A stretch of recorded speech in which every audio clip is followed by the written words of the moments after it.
விருதுநகர் மாவட்டம் கீழத்தாயில்பட்டியில் பட்டாசு ஆலையில் ஏற்பட்ட வெடி விபத்தில் கடுமையான புகை மூட்டம் சூழ்ந்து காணப்படுகிறது. கூடுதல் தகவல்களை செய்தியாளர் கணேஷ்குமாரிடம் கேட்கலாம். கணேஷ்குமார், இப்போ முதற்கட்டமா தீயை அணைக்கக்கூடிய பணி அப்படிங்கிறது நிறைவுபடக்கூடிய சூழல் இருக்கா? என்ன விவரம்? காயத்ரி, பட்டாசு ஆலையில் வெடி விபத்து ஏற்பட்டு கிட்டத்தட்ட 1.5 மணி நேரத்திற்கு மேலாகிறது.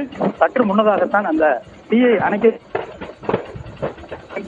துவங்கி இருக்கிறது. தற்பொழுது கிட்டத்தட்ட 15க்கும் மேற்பட்ட அறைகளில் இந்த முற்றிலுமாக சேதமடைந்திருக்கக்கூடிய நிலையில் அந்த அறைகளில் தொடர்ந்து பட்டாசுகள் என்பது வெடித்து சிதறிக் கொண்டிருக்கிறது. ஒரு சில அறைகளில் தீப்பற்றி எரிந்து கொண்டே இருக்கிறது. எனவே தீயை அணைக்கக்கூடிய பணி என்பது தொய்வடைந்திருக்கிறது. இருந்தாலும் கூட கடினமாக போராடி தீயை அணைக்கக்கூடிய பணியில் தீயணைப்பு வீரர்கள் 50க்கும் மேற்பட்டோர் ஈடுபட்டு வருகிறார்கள்.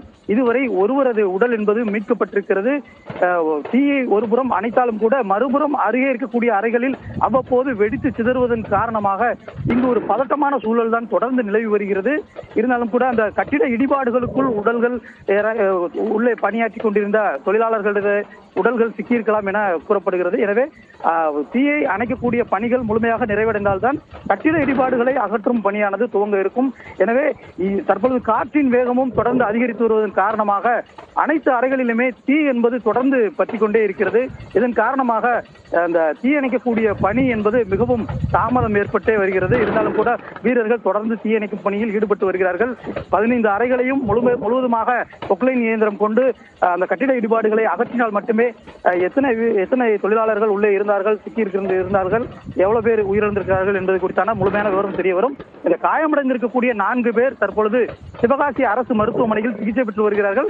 அவர்களுக்கு லேசான காயம் ஏற்பட்டுள்ளதாகவே கூறப்படுகிறது. அவர்களுக்கு உயிருக்கு எந்த விதமான பாதிப்பும் ஏற்படவில்லை. அவர்களுக்கு அவசர சிகிச்சை பிரிவில் தொடர்ந்து சிகிச்சை என்பது அளிக்கப்பட்டு வருவதாகவும் தெரிவிக்கப்பட்டிருக்கிறது. தற்பொழுது இந்த மீட்பு பணியானது தொடர்ந்து நடைபெற்று வருகிறது.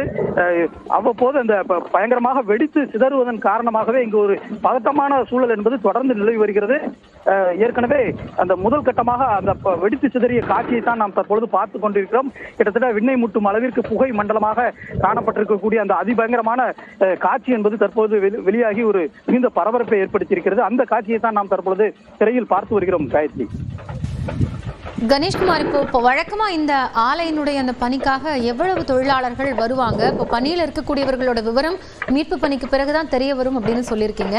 அந்த பகுதியில் அதிக அளவிலான அந்த பட்டாசு சத்தம் கேட்கறதுனால பாதுகாப்பிற்காக ஏதேனும் மாற்று ஏற்பாடு செய்யப்பட்டிருக்கா? இந்த ஆலையை பொறுத்தவரை கிட்டத்தட்ட 50க்கும் மேற்பட்ட அறைகள் இருக்கிறது. சுமார் 150 பணியாளர்கள் வரை வழக்கமாக பணிபுரிந்து கொண்டிருப்பார்கள்.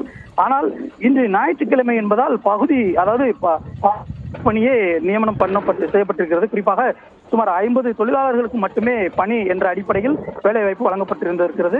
முதல் கட்டமாக காலை நேரத்தில் அந்த ரசாயன கலவை செய்யும் பணியில் 10 தொழிலாளர்கள் மட்டுமே ஈடுபட்டிருந்ததாகவும், மீதம் இருக்கக்கூடிய 40 தொழிலாளர்கள் வந்து கொண்டிருக்கும் போதே இந்த விபத்து ஏற்பட்டதால் அந்த தொழிலாளர்கள் அப்படியே வீட்டிற்கு திரும்பி சென்று விட்டதாகவும் கூறப்படுகிறது. எனவே அந்த பாதிப்பின் அளவு மிகவும் அதிகமாக இருக்காது என்ற ஒரு தகவலையும் தெரிவித்திருக்கிறார்கள். இருந்தாலும் கூட அந்த முதல் கட்டமாக வந்திருக்கக்கூடிய 10 பேரின் நிலை என்ன என்பதுதான் மிகுந்த ஒரு கேள்விக்குறியாக இருக்கிறது. தொடர்ந்து பட்டாசு ஆலை வெடித்து சிதறிக் கொண்டிருப்பதன் காரணமாக இன்று ஞாயிற்றுக்கிழமை என்பதால் பல்வேறு பகுதிகளைச் சேர்ந்த பொதுமக்களும் இங்கு வேடிக்கை பார்ப்பதற்காக அதிக அளவில் குவிந்திருக்கிறார்கள். அவர்களுக்கு ஏதேனும் ஏற்பட்டுவிடக் கூடாது என்பதற்காக காவல்துறையினர் அவர்களை கட்டுப்படுத்தக்கூடிய பணியிலும் தொடர்ந்து ஈடுபட்டு வருகிறார்கள். இருந்தாலும் இங்கு ஒரு பதட்டமான சூழல் நிலவி இருந்தாலும் கூட அதனை எந்தவித வேறு அசம்பாவிதம் ஏற்படாத வகையில் காவல்துறையினர் அதனை தடுக்கும் விதமாக பல்வேறு பாதுகாப்பு பணியிலும் தொடர்ந்து ஈடுபட்டு வருகிறார்கள். இந்த மீட்பு பணியும் துரிதமாக நடைபெற்று வருகிறது. இன்னும் சற்று நேரத்தில் இந்த பாதிப்பினுடைய முழுமையான விவரம் தெரிய வரும்.